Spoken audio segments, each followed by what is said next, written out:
Alright, welcome back. Today we're talking about CSS lists, also known as HTML lists. But seeing as we're talking about CSS today, we will call them CSS lists. So starting off with our basic list, which is a unordered list, UL, and we'll give it a class of myList, and then target it up here with .mylist, and then the brackets, and we'll see what we can add to it. So currently it looks like this with just the default list. Just turn on my dev tool so you can have a look there. So we've got this, it's got a bunch of margin and padding, and it's got the markers and everything.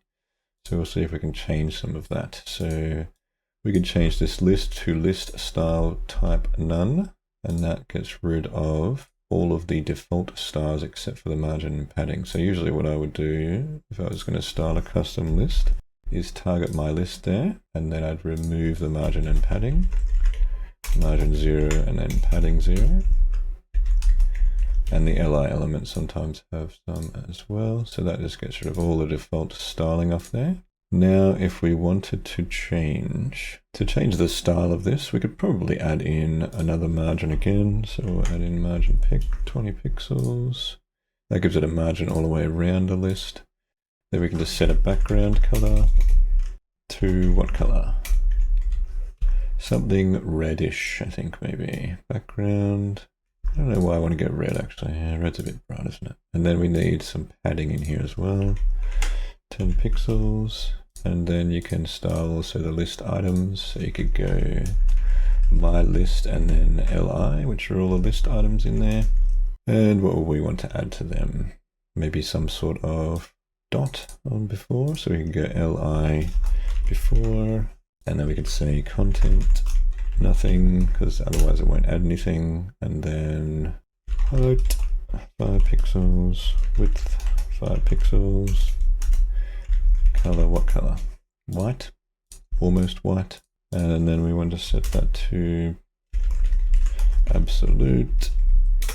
And then on the li we'll need to set that to relative, otherwise it'll disappear. Let's see what happens there. It doesn't want to work. Height, width, color, ask because I didn't do background. Background, there we go, should be able to see them. Now, so that will add a little square dot. So if we wanted to add our own custom dot, like just say if we wanted to add like a large circle or something. I don't know why, but you never know. And then we could just set a border radius on this.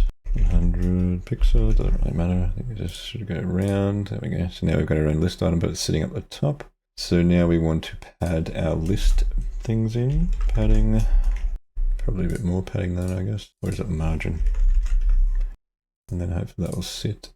No, that's sitting in there. So then we want, so that pushes them in, and then we just need to move these down a bit, top 5 pixels.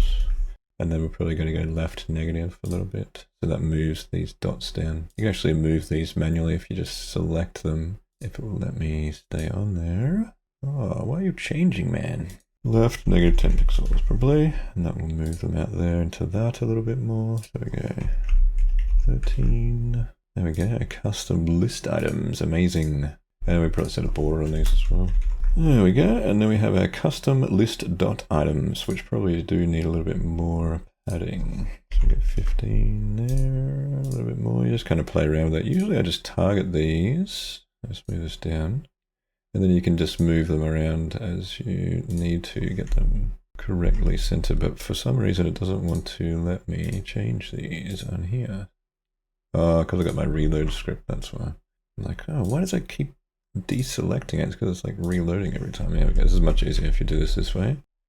Left and top 5, and then we got custom list items. Probably pad them out a bit more, but there we go. CSS list, amazing. Anyway, thanks for watching, like and subscribe, and I'll see you in the next video.